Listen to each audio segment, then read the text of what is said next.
오늘 우리에게 허락하신 하나님 말씀은 마태복음 8장 23절에서 34절까지의 말씀입니다. 마태복음 8장 23절에서 34절까지의 말씀.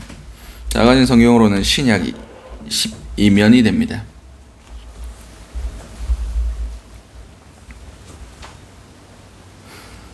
다 찾으신 줄 알고 마태복음 8장 23절에서 34절까지의 말씀을 우리 한 목소리로 합독하시도록 하시겠습니다. 배에 오르심에 제자들이 따랐더니 바다에 큰 놀이 일어나 배가 물결에 덮이게 되었을 때 예수께서는 주무시는지라. 그 제자들이 나와 깨우며 이르되 주여 구원하소서, 우리가 죽겠나이다. 예수께서 이르시되 어찌하여 무서워하느냐, 믿음이 작은 자들아 하시고 곧 일어나사 바람과 바다를 꾸짖으시니 아주 잔잔하게 되거늘 그 사람들이 놀랍게 여겨 이르되 이가 어떠한 사람에게 바람과 바다도 순종하는가 하더라. 또 예수께서 건너편 가다라 지방에 가심에 귀신 들린 자 둘이 무덤 사이에서 나와 예수를 만나니 그들은 몹시 사나워 아무도 그 길로 지나갈 수 없을 지경이더라. 이에 그들이 소리질러 이르되 하나님의 아들이여, 우리가 당신과 무슨 상관이 있나이까? 때가 이르기 전에 우리를 괴롭게 하려고 여기 오셨나이까 하더니 마침 멀리서 많은 돼지떼가 먹고 있는지라. 귀신들이 예수께 간구하여 이르되 만일 우리를 쫓아내시려면 돼지떼에 들여보내 주소서 하니 그들에게 가라 하시니 귀신들이 나와서 돼지에게로 가는지라. 온 떼가 비탈로 내따라 바다에 들어가서 물에 몰사하거늘 치던 자들이 달아나 시내에 들어가 이 모든 일과 귀신 들린 자의 일을 고하니 온 시내가 예수를 만나려고 나아가서 보고 그 지방에서 떠나시기를 간구하더라. 아멘. 오늘 우리에게 허락하신 마태복음 8장 23절에서 34절까지의 말씀을 가지고 오늘 하루를 살아가실 은혜를 함께 나누셨으면 좋겠습니다. 우리가 먼저 기도의 제목은 상황이 아닌 예수를 바라보는 믿음을 얻게 하소서. 오늘 보면 23절에서 27절까지의 말씀입니다. 배에 오르심에 제자들이 따랐더니 바다에 큰 놀이 일어나 배가 물결에 덮이게 되었을 때 예수께서는 주무시는지라. 그 제자들이 나와 깨우며 이르되 주여 구원하소서, 우리가 죽겠나이다. 예수께서 이르시되 어찌하여 무서워하느냐, 믿음이 작은 자들아 하시고 곧 일어나사 바람과 바다를 꾸짖으시니 아주 잔잔하게 되거늘 그 사람들이 놀랍게 여겨 이르되 이가 어떠한 사람이기에 바람과 바다도 순종하는가 하더라. 아멘. 오늘 본문에서 예수님께서 이제 원래 가버나움 쪽, 그러니까 갈릴리 호수가 있는데 그 북쪽에 주로 계셨습니다. 근데 오늘 28절에 보면 건너편 가다라 지방이라고 나와 있습니다. 이거는 갈릴리 호수 남동쪽이에요. 그래서 갈릴리 호수를 가로질러야 되는 그런 갈릴리 호수가 요렇게 생겼어요. 그래서 좌우가 길고, 좌우가 한 21km 되고 위아래로 길고 좌우가 짧습니다. 그래서 아마 제일 긴 루트를 항해해야 되는 구간이 바로 이 루트였을 겁니다. 그래서 예수님의 제자들이 배를 타고 이 갈릴리 호수를 북에서 남으로 횡단하고 있는 그 상황 가운데 풍랑이 일어났습니다. 이 갈릴리 호수는 지형적으로 되게 신기하게 생겼기 때문에 가끔씩 예측할 수 없는 돌풍들이 일어납니다. 갈릴리 호수 자체가 해수면보다 낮은 위치에 존재합니다. 마이너스 400 정도 되는데, 그래서 바람이 모이는 구조예요. 그래서 양옆에서 뜨거운 바람들이 모이면 여기서 돌풍이 일어나는 경우가 많습니다. 그래서 그 오병이어의 기적 이후에 제자들이 배를 타고 가는데, 그때는 루트가 별로 안 길었습니다. 동쪽에서 서쪽으로 가는 루트였는데, 여기는 북쪽에서 남쪽으로 가는 거라서 아마 더 힘들었을 겁니다. 그래서 이 상황 가운데 예수님께서 배에서 주무시고 계셨습니다. 피곤하셨는지 아무튼 주무시고 계시는데, 제자들이 우리가 죽게 되었다고, 우리 좀 살려달라고, 구원하소서 하면서 예수님을 깨웁니다. 그랬더니 예수님께서 뭐라고 말씀하십니까? 어찌하여 무서워하느냐, 믿음이 작은 자들아. 그들이 지금까지 보고 있었던 게 뭡니까?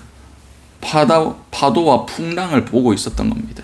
예수를 바라보지 않았다는 거예요. 예수가 내 안에 계셔도 우리가 예수를 온전히 바라보지 못하면, 밑에도 나오지만 예수가 어떤 분이신지 아직 제자들은 잘 모르고 있습니다. 이가 어떤 이기에 바람과 바다도 순종하는가? 예수님에 대해서 정확히 모르고 있는 겁니다. 그렇듯 우리는 우리 안에 계신 예수님에 대해서 정확히 모르면 두려워할 수밖에 없고, 정확히 아는 믿음이 없으면 불안해할 수밖에 없습니다. 왜냐? 내 안에 계신 분이 얼마나 큰 분인지 모르니까. 거기에 대한 이해가 없으니까. 이거는 경험해 봐야만 압니다. 아, 하나님, 내 안에 계신 분이 전능하신 하나님이시구나. 그래서 제자들의 믿음을 꾸짖으신 겁니다. 믿음이 작은 자들아. 너희가 내가 누군지 정확히 알고 정확히 믿었으면 이런 풍랑 따위에 마음이 흔들리지 않았을 거다. 마음을 빼앗기지 않았을 겁니다. 마음을 빼앗기지 않았을 거다. 죽는다고 그런 소리 안 했을 거다. 근데 너희가 믿음도 없고 나를 제대로 아는 것도 없으니까 이런 작은 풍랑에 죽겠다고 그렇게 흔들리고 그렇게 되는 거다 라고 말씀하시는 거예요. 오늘 우리의 상황 가운데 흔들리는 파도와 내가 처한 상황, 그것을 보는 것이 우선이 아니라 그 가운데도 내 안에 예수님 계신다, 이것을 믿었으면 좋겠습니다. 전능하신 하나님이 우리 가운데 계시니 우리가 그 어떤 것도 두려워할 필요가 없습니다. 그 어떤 것도 염려할 필요조차 없다는 것을 깨달아 알았으면 좋겠습니다. 안타깝게도 많은 사람들이 자신의 에너지를 쓸데없는 것 걱정하고, 쓸데없는 것 고민하고, 쓸데없는 것 괴로워하다가 많은 에너지들을 낭비하고 허비합니다. 오늘 하루를 살아가실 때 정말 상황이 아닌 예수를 바라봄으로 어떠한 상황 가운데서도 주님 주시는 평안을 누리실 수 있는 저와 여러분들이 되시기 바랍니다. 두 번째 기도 제목은 마귀가 아는 것을 우리도 알게 하소서. 오늘 본문은 28절에서 29절의 말씀입니다. 또 예수께서 건너편 가다라 지방에 가심에 귀신 들린 자들이 둘이 무덤 사이에서 나와 예수를 만나니 그들은 몹시 사나워 아무도 그 길로 지나갈 수 없을 지경이더라. 이에 그들이 소리질러 이르되 하나님의 아들이여 우리가 당신과 무슨 상관이 있나이까? 때가 이르기 전에 우리를 괴롭게 하려고 여기 오셨나이까? 하더니 아멘. 오늘 본문에서 예수님께서 가다라 지방,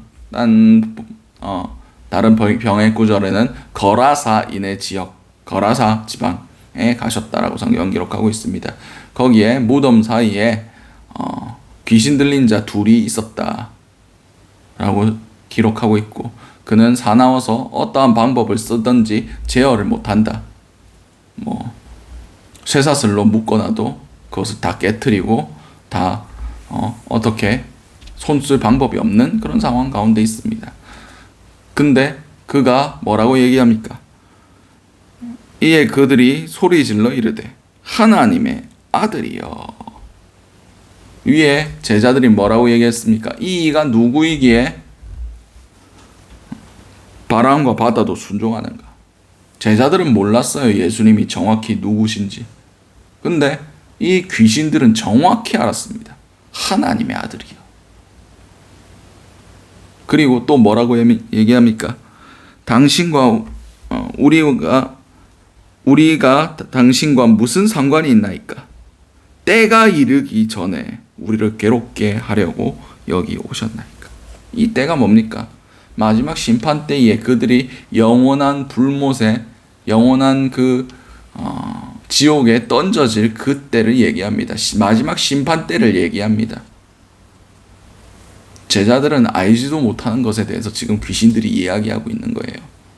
마지막에 자기들이 어떻게 될 줄 알고 있습니다. 그러니까 마지막 때가 이르면 이를수록 한 명이라도 더 끌고 가려고 발악을 하는 게 사단과 마귀의 습성입니다. 근데 우리는 예수가 누군지도 모르고 마지막 때가 언젠지도 모르고 그때 뭔 일이 일어날지도 관심이 없이 살아갑니다. 우리는 마귀가 아는 만큼 알아야 돼요. 하나님이 어떤 분이신지. 마귀는 적대적인 관계에서 예수를 알았습니다.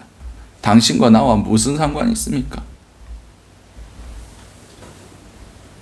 근데 우리는 예수 그리스도가 정말 우리의 죄를 위하여 정말 이 귀신 들린 자들처럼 자신도 어찌할 수 없는 그런 죄악과 험악한 상황 가운데 우리를 이끌고 가고 있다는 것을 깨달아 알아야 됩니다.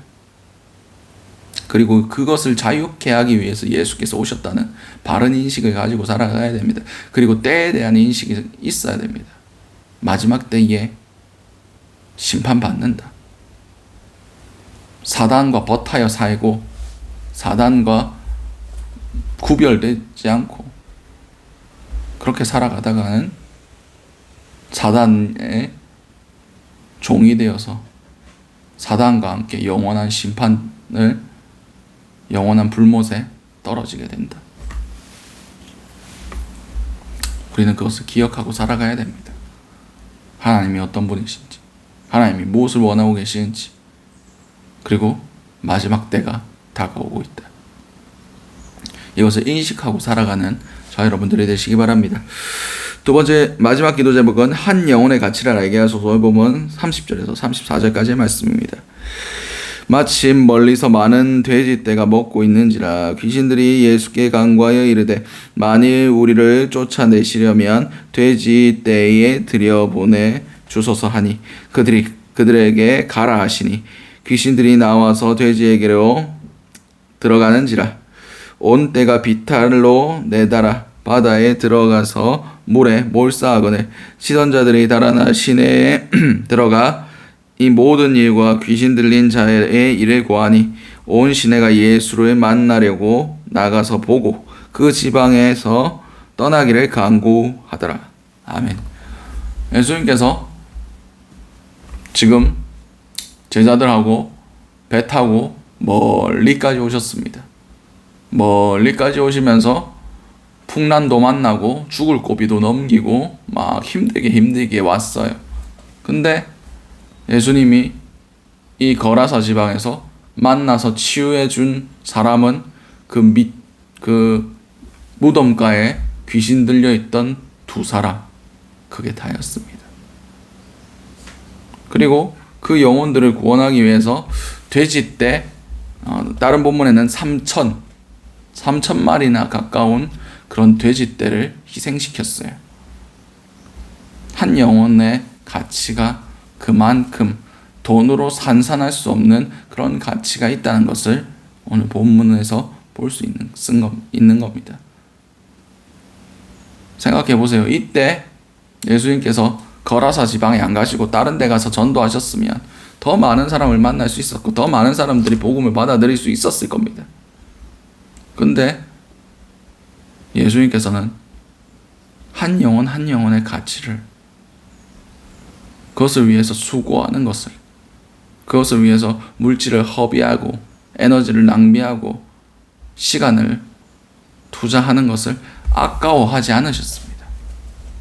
그렇습니다. 한 영혼이 그 사단의 올무에서 노임을 받고 예수를 믿고 구원을 받는 것, 예수님께서 그거보다 기뻐하시는 일이 없다 라고 분명히 말씀하셨습니다. 오늘 우리의 삶을 살아가실 때 우리가 만나는 영혼들, 그 영혼들을 주님께서 어떤 가치를 가지고 보고 계신지를 우리가 깨달아 알을 통하여 한 영혼을 만날 때마다 예수의 마음으로 그 영혼들을 사랑하고 섬길 수 있는 저 여러분들이 되시기 바랍니다. 오늘 주셨던 말씀들로 기도하시고 각자의 기도 제목으로 기도하신 후에 자유롭게 돌아가시도록 하시겠습니다. 우리 주여 한번 해주시면 통성으로 기도하시도록 하시겠습니다. 주여, 사랑과 나와 충만하신 아버지 그대 너무나 감사드립니다. 아버지, 우리가 주님을 바라볼 수 있길 원합니다. 우리가 상황을 바라보지 않길 원합니다. 우리 안에 계신 예수 그리스도를 바라봄으로 그 어떠한 풍랑 가운데서도 우리가 믿음으로 돌파할 수 있는 귀한 은혜들이 있길 원합니다. 더 이상 사단에게 속지 않게 하시고, 아버지, 우리가 사단이 아는 만큼 예수 그리스도께서 어떤 분이신지 정확히 알게 하시고 마지막 때에 대해서 관심을 가질 수 있게 하시고, 그때가 다가올수록 우리가 깨어 기도할 수 있는 그런 자들이 될 수 있길 원합니다. 주여, 우리의 모든 것들을 붙들어 주시옵소서. 우리에게 은혜를 더하여 주시옵소서. 주님, 우리가 한 영혼의 가치를 깨달아 아는 은혜를 얻기 원합니다. 그 영혼을 정말 사단의 올무에서 건져내며 정말 자유케 하며 예수를 주로 고백할 수 있는 그런 귀한 은혜가 우리 삶 가운데 있게 하심을 통하여 하나님의 우리의 삶을 주목하여 보아주시고 우리의 모든 행위 가운데 기뻐하여 주시는 그런 귀한 은혜들이 있길 원합니다. 오늘 하루도 주님께서 함께 하심을 통하여 거룩하게 하시고 주님의 은혜와 주님의 그 선하신 손길이 우리 삶 가운데 온전히 새겨질 수 있게 도와주시옵소서. 함께하여 주시옵소서. 은혜를 더하여 주시옵소서. 주님, 모든 것들을 주님께 맡깁니다. 주님의 은혜를 간구합니다. 주님, 오늘 하루도 주님 사단의 그 어떤 공격도 능히 이겨낼 수 있게 하시고 지혜롭게 하시고 온전히 한 영혼을 사랑하는 마음으로 살아갈 수 있게 도와주시옵소서.